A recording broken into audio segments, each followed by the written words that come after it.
Há poucas dores na vida que se comparam àquela que sentimos quando percebemos que nosso filho adulto, aquele que criamos com tanto sacrifício e amor, parece não nos valorizar.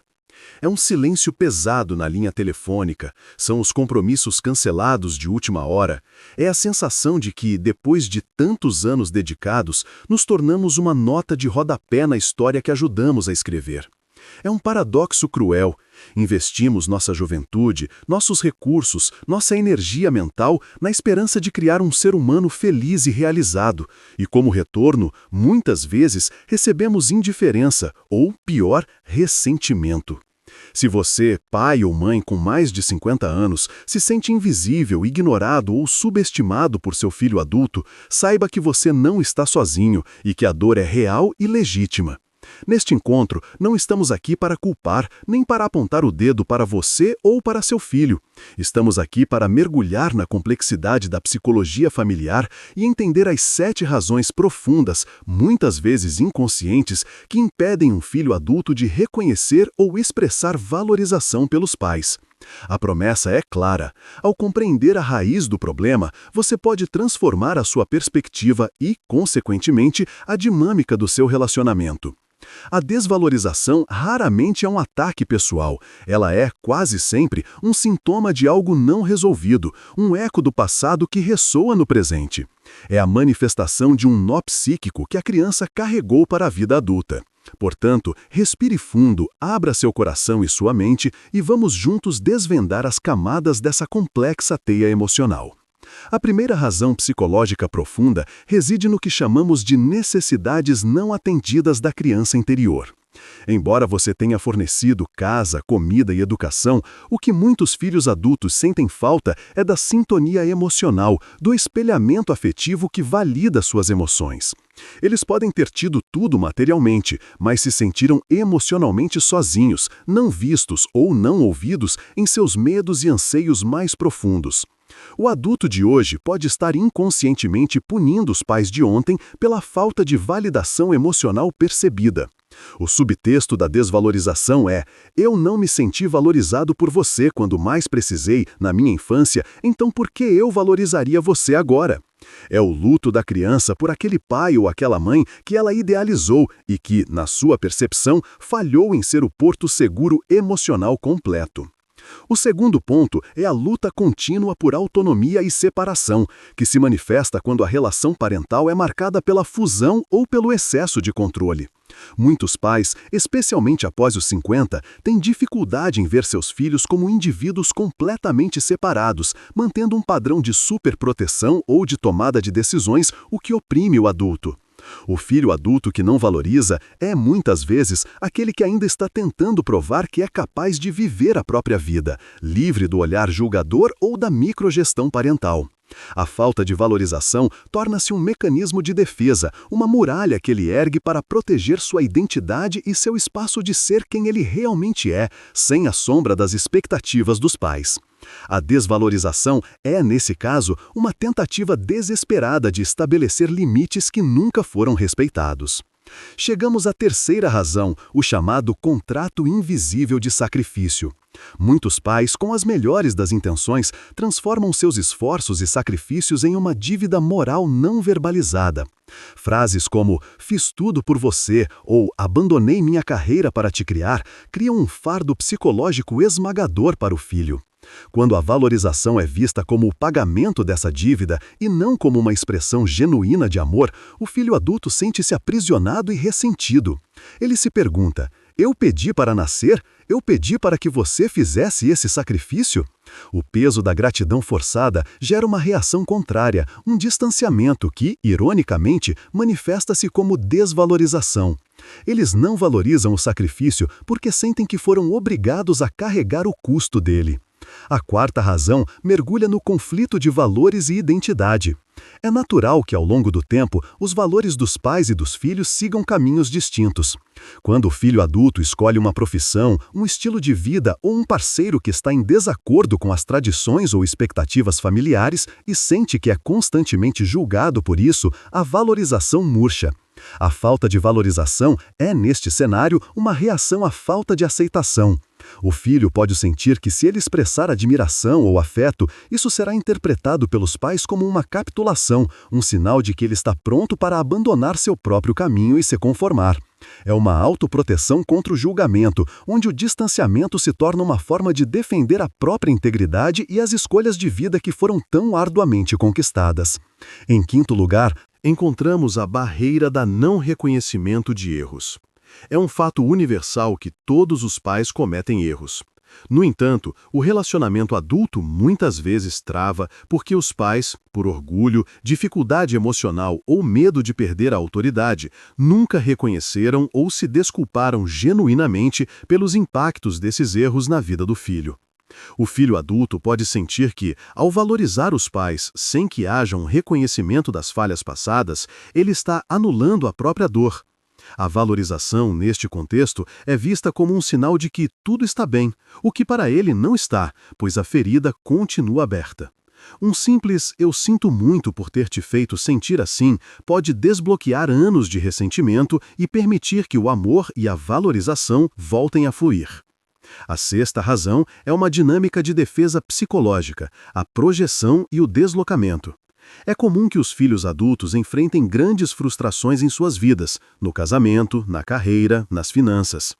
Em vez de lidar com a complexidade e a dor dessas frustrações, o cérebro, buscando um alvo mais seguro e familiar, projeta essa raiva nos pais. Os pais são o alvo mais fácil e, no fundo, o mais seguro para expressar a raiva sem o risco real de abandono total. O filho desvaloriza os pais porque eles se tornaram o repositório de toda a frustração que ele não consegue resolver no mundo externo. A desvalorização não é sobre quem os pais são, mas sobre a dor que o filho está sentindo e que ele desloca para a relação mais resiliente que conhece. E a sétima e última razão é a queda do mito da paternidade perfeita, o luto da idealização.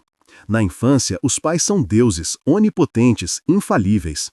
À medida que o filho amadurece, ele passa pela dolorosa fase de desidealização, percebendo que seus pais são apenas seres humanos, falhos, com suas próprias neuroses e limitações. Para alguns filhos, essa desidealização é tão chocante que se transforma em desapontamento amargo. Eles não conseguem integrar a imagem do super-herói com a da pessoa comum e cheia de falhas que eles enxergam agora. A desvalorização é, na verdade, o luto pela perda daquela figura idealizada, e o adulto, em vez de aceitar a imperfeição, escolhe rejeitar a pessoa real. Para ilustrar essa complexidade, lembremos do caso de Ana, uma profissional bem-sucedida de 40 e poucos anos que mantinha uma relação de frieza e distanciamento com sua mãe, Lúcia, uma mulher de 68. Lúcia reclamava constantemente que Ana não a valorizava, que raramente ligava e que nunca a incluía em suas decisões importantes. O que Lúcia não via era que durante toda a infância e adolescência de Ana, ela havia exercido um controle sufocante sobre a vida da filha, escolhendo suas roupas, seus amigos e até influenciando a faculdade que ela deveria cursar. Ana, agora adulta, não estava desvalorizando o amor da mãe, mas sim o padrão de relacionamento que a mãe tentava perpetuar. O distanciamento de Ana era sua maneira inconsciente de dizer: "Eu não vou te dar acesso total à minha vida para que você não a controle novamente." A desvalorização era um escudo. Somente quando Lúcia, em um raro momento de autoconsciência, disse: "Filha, eu percebo agora que meu amor era sufocante e eu sinto muito por ter invadido seu espaço por tantos anos. Eu cometi erros." O muro de Ana começou a ruir. O reconhecimento, razão 5, permitiu que a valorização, o amor que sempre esteve ali, pudesse se manifestar. Diante dessas 7 razões, a perspectiva transformadora que proponho é a seguinte: você não pode mudar seu filho adulto, mas pode mudar radicalmente a maneira como você se relaciona com ele, e, mais importante, como você se relaciona com a sua própria dor. A verdadeira maturidade parental é reconhecer que a felicidade do seu filho não é mais sua responsabilidade direta e que o amor não deve ser condicional à valorização. A mudança começa em você, na sua aceitação radical do filho que você tem e não do filho que você sonhou ter. O foco deve sair da carência, "ele não me valoriza", e migrar para a generosidade, "eu o amo independentemente do seu retorno." Essa mudança de foco é a única chave que pode, paradoxalmente, abrir a porta para uma conexão mais autêntica no futuro. Portanto, vamos às estratégias práticas, passos concretos que você pode começar a aplicar hoje para transformar essa dinâmica. A primeira estratégia é praticar a autorreflexão radical e sem defesas. Pegue um caderno e se pergunte: onde eu falhei em escutar? Onde meu amor se tornou controle? Onde eu projetei minhas expectativas e frustrações? Onde eu usei meus sacrifícios como moeda de troca? Não faça essa reflexão para se culpar, mas para ganhar clareza. Você precisa mapear a sua parte na dinâmica para poder mudá-la. O autoconhecimento é o primeiro passo para a mudança intergeracional. A segunda estratégia é a comunicação com declarações eu. Pare de usar frases que começam com você deveria ou você nunca ou você me faz sentir. Em vez disso, use eu me sinto triste quando não nos falamos, ou eu percebo que eu cometi erros no passado e isso me faz querer entender melhor o que aconteceu. Fale sobre o seu sentimento e sobre o seu processo, e não sobre o comportamento dele. Essa técnica remove a natureza acusatória da conversa, tornando-a um convite à vulnerabilidade mútua, em vez de um campo de batalha. Lembre-se, o objetivo não é ter razão, mas ter conexão. O terceiro passo prático é o estabelecimento de limites invertidos e o respeito pela autonomia. Isso significa respeitar ativamente o espaço do seu filho adulto. Não ofereça conselhos não solicitados, não pergunte sobre a vida financeira, o casamento ou a carreira, a menos que ele traga o assunto à tona. Quando oferecer ajuda, certifique-se de que ela venha sem cordas anexadas, sem a expectativa de retorno ou gratidão imediata. Sua ajuda deve ser um presente, não um investimento. Se ele precisa de espaço, dê o espaço sem fazer disso uma punição. Se ele não ligar, não ligue 10 vezes seguidas. Honre a distância que ele precisa para se sentir um adulto pleno e capaz. A quarta e crucial estratégia é a inversão do foco e o cultivo da própria vida. A desvalorização dói menos quando a sua vida não gira em torno da valorização do seu filho. Retome hobbies antigos, invista em novas amizades, volte a estudar, viaje. Quando você está pleno e engajado em sua própria vida, a necessidade de ter o filho adulto validando sua existência diminui drasticamente. O filho adulto percebe essa mudança. Quando ele vê que o pai ou a mãe está feliz e realizado independentemente dele, a pressão psicológica diminui e, ironicamente, o espaço para a conexão genuína se abre. Ele valorizará mais a pessoa que você é do que o papel que você desempenha. A quinta estratégia, ligada diretamente à razão 5, é o pedido de desculpas estratégico e genuíno. Se você tem a clareza de um erro passado, mesmo que pareça pequeno, peça desculpas. Não espere que ele peça desculpas em troca. Diga algo como: filho, pensando bem, percebi que quando você tinha 15 anos, eu não te apoiei naquilo que você queria, e eu sinto muito por ter te invalidado. Eu amo você e me desculpo por ter agido daquela forma. Este é um ato de humildade e força que desarma o ressentimento. Você está validando a dor dele e, ao fazer isso, você se move do papel de juiz para o de ser humano. Por fim, a sexta estratégia é o processo de luto pela relação idealizada. Você precisa se permitir lamentar a perda do relacionamento que você esperava ter. É um processo de aceitação. Você pode ter sonhado com almoços de domingo cheios de risadas e gratidão, mas a realidade é diferente. É preciso chorar essa perda para aceitar a beleza imperfeita do que realmente existe. Esse luto tira o peso da expectativa sobre os ombros do seu filho, permitindo que o relacionamento evolua a partir da realidade e não de uma fantasia não realizada. A aceitação é a forma mais profunda de amor. A jornada para a valorização não é pavimentada por cobranças, mas por compreensão e reestruturação.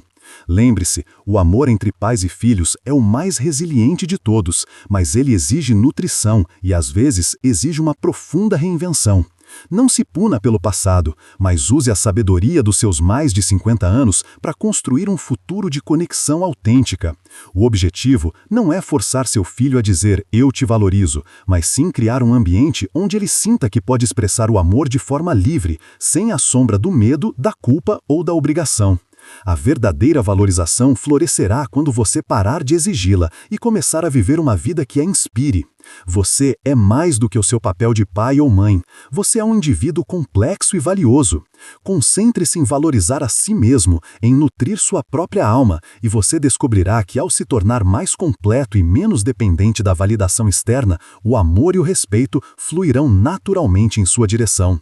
Talvez não da forma que você esperava, mas da forma que ele realmente pode ser. O trabalho mais importante que você pode fazer agora é em você. Siga em frente com compaixão e coragem.